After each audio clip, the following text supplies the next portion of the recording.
Là, on va aller un peu plus loin. Donc, on était arrivé effectivement sur l'importance de la conscience dans la physique. Ça, c'est ce qui est découvert au début du XXe siècle.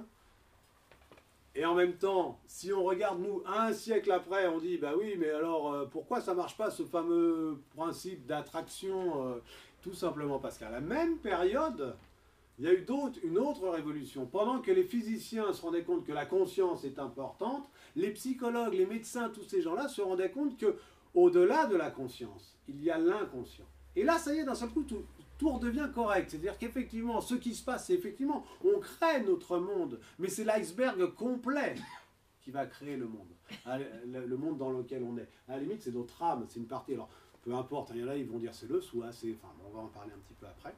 Simplement, juste pour dire, à la même période, il y a la découverte par Freud et les autres du fait que, finalement, dans notre cerveau ou dans notre fonctionnement, il n'y a pas que le conscient. Et notre inconscient, finalement, est bien plus important dans la réalité que notre conscient.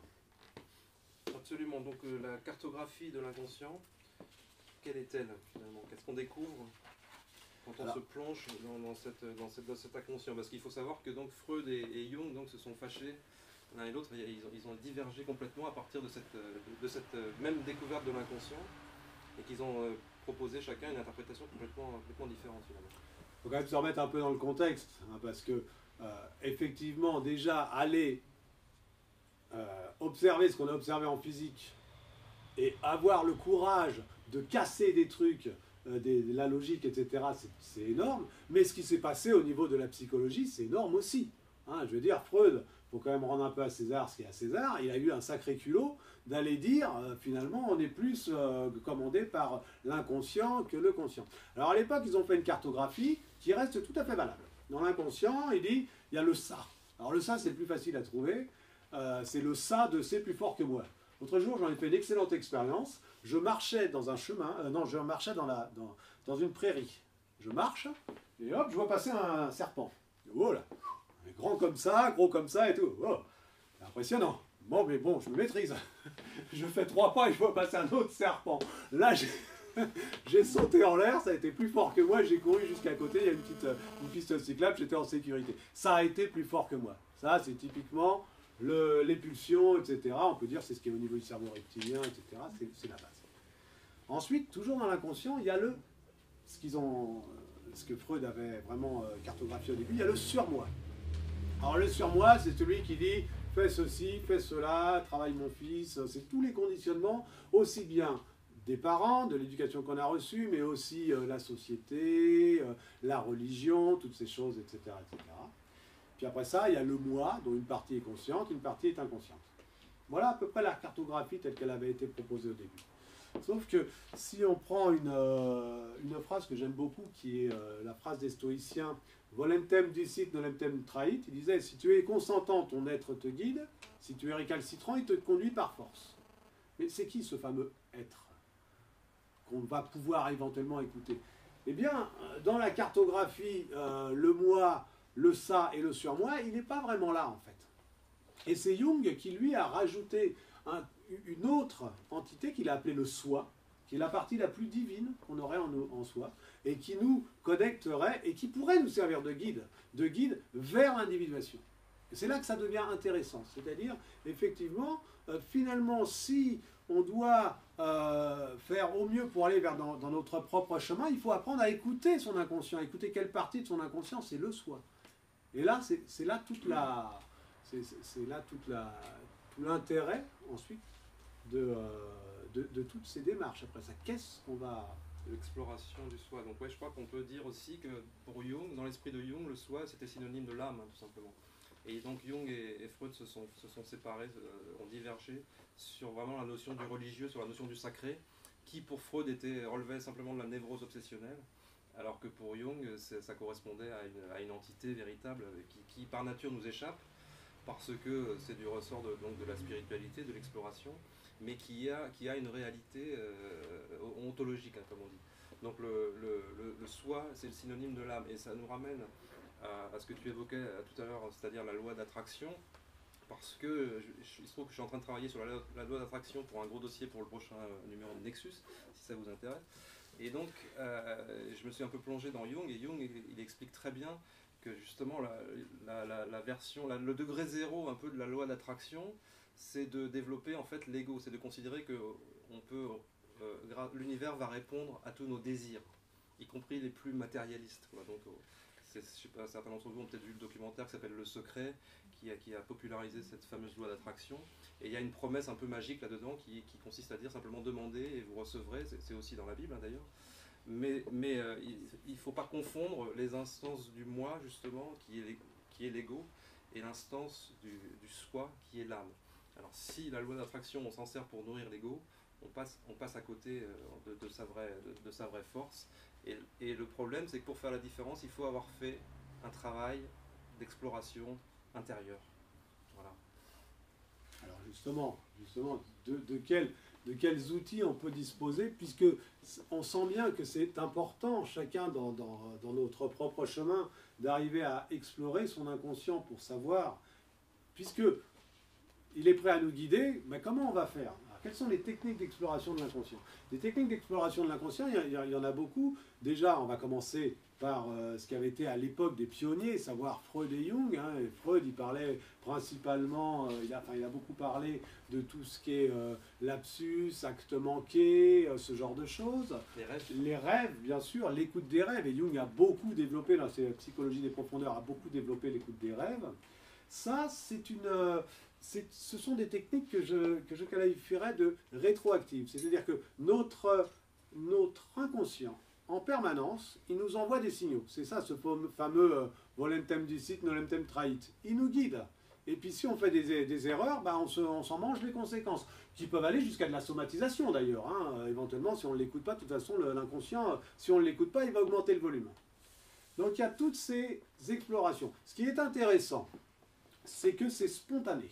C'est-à-dire que quand vous recevez un rêve, Jung disait, vous faites un rêve, c'est comme si vous receviez une enveloppe, une lettre. Ensuite, si vous n'analysez pas ce rêve, c'est comme si vous mettiez la lettre à la poubelle sans l'avoir ouverte. Donc toute cette partie exploration de l'inconscient par les méthodes rétroactives est très intéressante. Et de toute façon, on a intérêt à le faire. Je veux dire, on se fait mal aux pieds, c'est pas la peine d'attendre d'avoir une entorse plus grave pour essayer de comprendre pourquoi on s'est fait mal aux pieds. Donc il y a toute une attitude, un changement d'attitude. Moi je pense que la plupart d'entre vous ont l'habitude de faire ça, parce que c'est de plus en plus connu, quoi. Arriver à savoir qu'est-ce qu'on fait dans la vie et à l'observer. Après ça, il y a un certain nombre de méthodes qui vont être des méthodes proactives, dirais-je. C'est là, cette fois-ci, on a l'intention d'aller écouter son inconscient. Là, ça va être par exemple, alors ça va être tout ce qui est dans l'ordre de grandeur des états modifiés de conscience, qui peut être obtenu par les trans, par des champignons hallucinogènes, etc. Les chamans ont beaucoup utilisé ce genre de choses.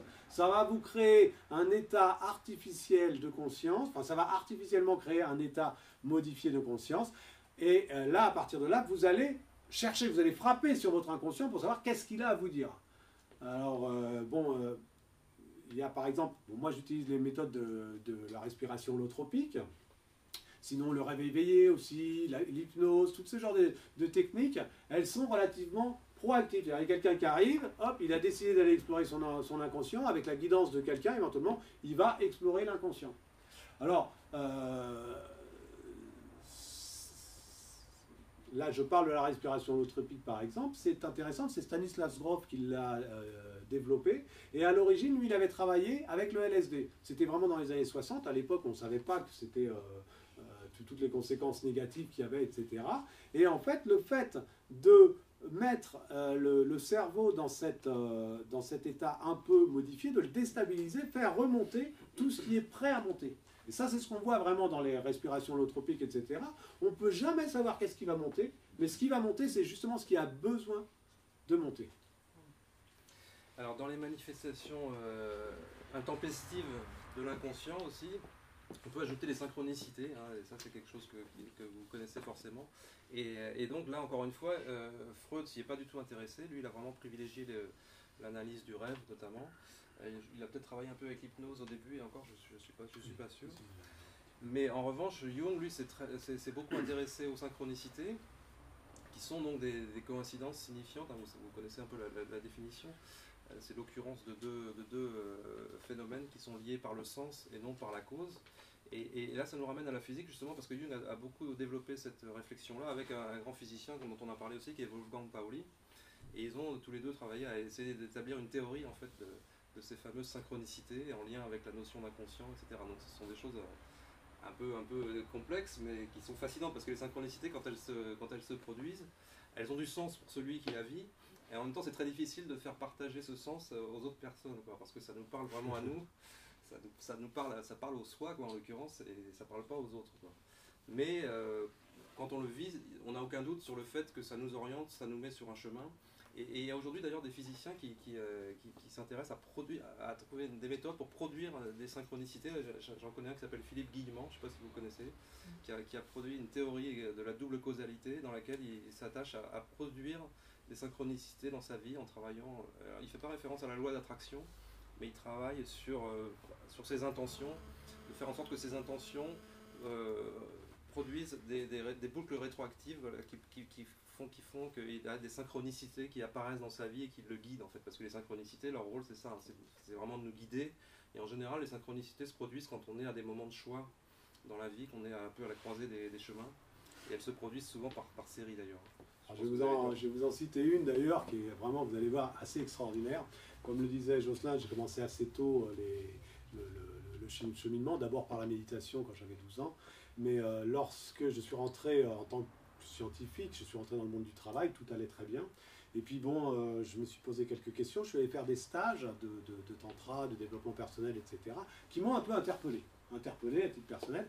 Et ensuite, j'ai entendu parler de Carl Gustav Jung, que je ne connaissais pas du tout. J'ai beaucoup lu sur Jung, il m'a complètement passionné. Et un jour, par hasard, j'ai appris qu'il y avait un thérapeute jungien qui était sur Toulouse. Je suis allé le rencontrer. Et le lendemain, le lendemain de la conférence qu'il a donnée, j'ai fait un rêve très très fort. Donc j'ai écouté ce rêve, bien sûr, ça m'a réveillé. Donc quand les rêves sont vraiment si forts que ça, et je me dis, ça doit avoir un sens. Comme cette personne m'avait proposé une séance gratuite pour étudier le rêve, j'y suis allé. Il se trouvait que j'avais rêvé de 3 Suisses qui voulaient travailler avec moi. Il m'a dit, ça veut dire quoi pour vous des Suisses? Alors je lui ai dit, bah moi, j'étais influencé dans ma vie par Einstein, Hermann Hesse et Jung.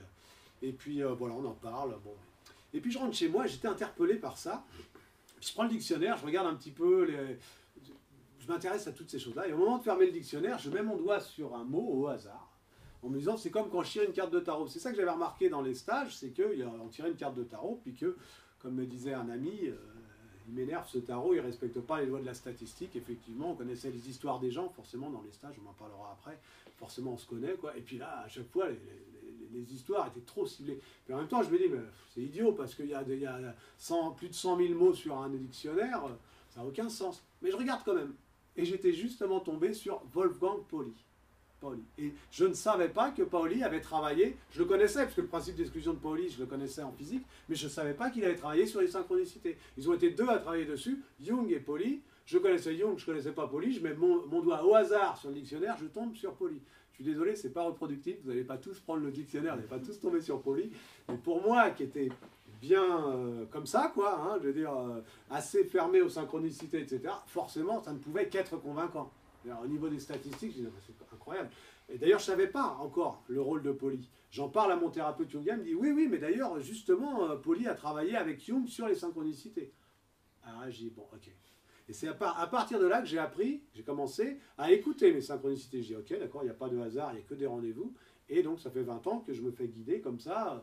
Ça a vraiment été le truc, le déclencheur. Alors, un mot, si tu me permets, sur la notion de hasard, parce que moi, j'avais lu dans un article, je crois que c'est dans Nouvelle Clé d'ailleurs, que le terme de hasard, il n'a pas d'équivalent en chinois, en fait. Et donc, c'est un concept vraiment occidental pour le coup. Et en chinois, l'idéogramme qui traduit le mot hasard, en fait, il signifie appariement, précisément. Donc, c'est vraiment justement cette notion de jonction, en fait. Ça, je trouve que c'est très parlant et ça prouve que justement, on a besoin de rééquilibrer, nous aussi, l'approche occidentale avec l'approche orientale, parce qu'il y a une complémentarité évidente. Alors, Hervé, donc pour poursuivre, ouais. Quand on part à l'exploration de son inconscient, par différentes méthodes que tu as évoquées, comme l'hypnose, la respiration holotropique, ça peut être la méditation, enfin tout ce qui produit des états modifiés de conscience, on découvre qu'on a différents types de mémoire, en fait. Si vous avez référence à Groff, Oui, il en a beaucoup parlé, je crois. ah oui, alors ça, c'est vraiment plus l'expérience de l'accompagnement dans les groupes, etc., et tout ce qui devient thérapeutique. Quand on commence à explorer l'inconscient, surtout dans les façons actives, par respiration holotropique ou par tout ce genre de choses, quoi, ou l'hypnose ou autre, ce sont les traumatismes qui remontent les premiers. Et en fait, ce qu'on constate, c'est qu'on porte des mémoires. Ça, Freud l'avait bien expliqué, hein, on est traumatisé, des choses qui s'inscrivent dans notre petite enfance, etc., etc. Il y a 4 types de mémoires qui remontent spontanément. Ce qui est intéressant, c'est, on parlera après du phénomène de guérison. Ce qui est important, c'est de savoir, on porte une mémoire qui est un traumatisme, et ce traumatisme nous crée une limitation. Si on travaille sur le traumatisme, on verra après comment on peut le faire, à ce moment-là, on peut se libérer. S'illimiter. Le contraire de limitation, c'est s'illimiter. Les 4 types de mémoires sont les mémoires de ce qu'on a vécu dans cette vie, bien évidemment. Je veux dire, on est tout petit, on se prend une grosse baffe humiliante devant tout le monde, bon, ça peut nous... Ou autre, on a crié trop longtemps dans le berceau, tous ces traumatismes-là. Bien sûr, ils remontent en thérapie. On le voit dans ces séances d'exploration de l'inconscient, ça remonte. Mais il n'y a pas que ça. Il y a aussi tout ce qui est autour du périnatal et tout ce qui est... avant la naissance, au moment où le fœtus intra-utérin, etc.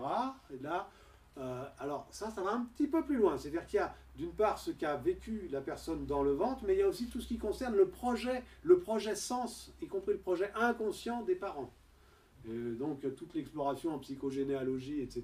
peut être très intéressant pour essayer de voir qu'est-ce que le bébé, le fœtus, a ressenti. Il porte aussi éventuellement des blessures. En fait, pourquoi je parle de blessures, c'est très important, parce que ces blessures, elles sont situées sur le 3e chakra, au niveau de l'ego. Or, si on veut aller sur le chemin de l'éveil, j'en parlerai après, puisque j'en ai parlé dans ce livre, pour aller au niveau du 4e chakra, là, sur lequel on a mis la main tout à l'heure, on ne peut accéder au 4e chakra que si on a réglé les problèmes qu'on a de blessures au niveau du 3e chakra. Donc, il y a ces choses-là. Donc, il y a dans l'intra-utérin, notamment des choses qui, des fois, peuvent venir du projet sens, etc. Et là, on peut avoir d'autres mémoires qui viennent du transgénérationnel. Alors là, j'ai l'illustré par un exemple. Une fois, j'étais en accompagnement, on était en groupe, puis il y avait une personne, là, je l'accompagnais, puis je la guidais, puis bon, on ne trouvait pas trop, on ne voyait pas trop où ça allait dans sa vie quotidienne, tout ça, on n'avait pas vraiment de fil sur lesquels tirer. Alors je l'ai fait respirer, et puis la respiration, au bout d'un certain temps, on voit que ça s'agite et tout, et puis bon, on sent qu'à un moment là, il y a des choses qui se passent. Je lui pose la question, qu'est-ce qui se passe? T'es où là? Elle me dit, je suis dans une salle, c'est tout noir, il y a un ray de lumière. Ouais. Qu'est-ce que ça t'évoque? Elle me dit, bah, en fait, j'ai ma grand-mère, elle a été internée par sa propre mère, etc. Et en fait, elle portait émotionnellement, c'est ça qui est important, émotionnellement, elle portait la souffrance de sa grand-mère, sous forme de mémoire. Alors, je ne suis pas en train de... On n'a pas fait d'études statistiques, en tout cas moi je ne suis pas au courant d'études statistiques pour savoir comment ça s'est transmis. Est-ce que c'est par les jets? Est-ce que c'est par les gènes? Est-ce que c'est par les ondes morphiques? Est-ce que c'est sur le champ akashique ou autre? On n'en sait rien. Ce qui est important, c'est qu'elle porte ça dans son émotion. Qu'est-ce qu'on a fait? Je l'ai fait se remettre dans la peau de sa grand-mère, et elle a pu parler à son arrière-grand-mère. Elle les a appelés par son prénom, etc., etc. Et puis ensuite, elle a pu se mettre dans l'émotion et reguérir le truc. On verra après le processus de guérison. Mais ça, c'est pour illustrer ce type de mémoire. Et il y a encore des mémoires qui sont encore plus surprenantes. C'est des fois des mémoires, les gens, ils commencent à décrire quelque chose, décrire une scène, et puis ils l'ont jamais vécu dans cette vie-ci. Jamais. Moi, je me rappelle, la première fois que ça m'est arrivé, c'est une femme, elle commence à décrire, elle était dans un train, et puis c'était sale, etc. Elle a raconté toute une histoire de déportés, déportés juifs de l'époque de 40, mais elle ne l'a pas vécu dans cette vie-ci. Une fois, enfin j'en ai vu plein, j'en cite un dans ce livre-là, c'était, c'est très explicatif. En fait, il y a un gars, il commence la séance, il dit « je me sens seul, je suis toujours seul dans ma vie, etc. » Il y a une grosse souffrance, il se sent seul.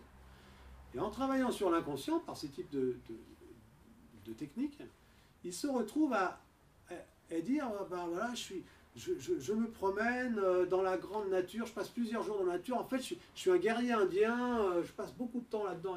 Et puis un jour, il revient, ce guerrier indien, et lui en état de régression, c'est ce qu'il exprime, il revient et toute sa famille a été massacrée. Et donc, il en a souffert énormément et il n'a fait que errer après ça tout le reste de sa vie. Je parle de l'Indien, hein, du chasseur indien, quoi. Hein. Tout le reste de sa vie n'a été qu'errance comme ça, etc. Et qu'est-ce qu'on a fait? On lui a fait se remettre dans le rôle du chasseur indien, mettre en face de lui sa femme, ses enfants, et demander pardon et faire le... Et après ça, il est parti, il a été libéré. Donc, je ne suis pas en train de vous dire la réincarnation existe. Non, je suis simplement en train de vous dire qu'est-ce qui se passe. On a des traumatismes, on explore l'inconscient, ça remonte, on prend des techniques pour les techniques de guérison, dont on va parler après, et puis après ça, on va mieux. C'est ça qui est important. Donc voilà, 4 types de mémoire. Hein. Ce qu'on a vécu dans cette vie-ci, l'intra-utérin, le transgénérationnel, ce qui me passe par des générations. Je porte la souffrance de mon oncle qui est mort gazé et je suis asthmatique, enfin ce genre de choses, etc. Et puis, le transpersonnel, c'est des mémoires qui, on ne sait pas comment. Est-ce que c'est les champs akashiques? On ne sait pas, hein, mais on observe. Alors sur le transgénérationnel, en revanche, il a été montré qu'il y avait des influences génétiques, justement, enfin, en tout cas épigénétiques, c'est des mécanismes qui régulent l'expression des gènes. Et là, on a pu voir qu'effectivement, il y avait des atavismes, c'est-à-dire des caractères qui sautent une génération et qui sont liés à ce que les grands-parents ont vécu. Par exemple, s'ils ont vécu des périodes de famine, là, on peut avoir une sensibilité particulière à la nourriture, et ça a été démontré au niveau biologique, ça. Et donc, je ne dis pas que c'est uniquement biologique ou génétique ou épigénétique, mais en tout cas, il y a ces mécanismes-là qui ont été mis en évidence.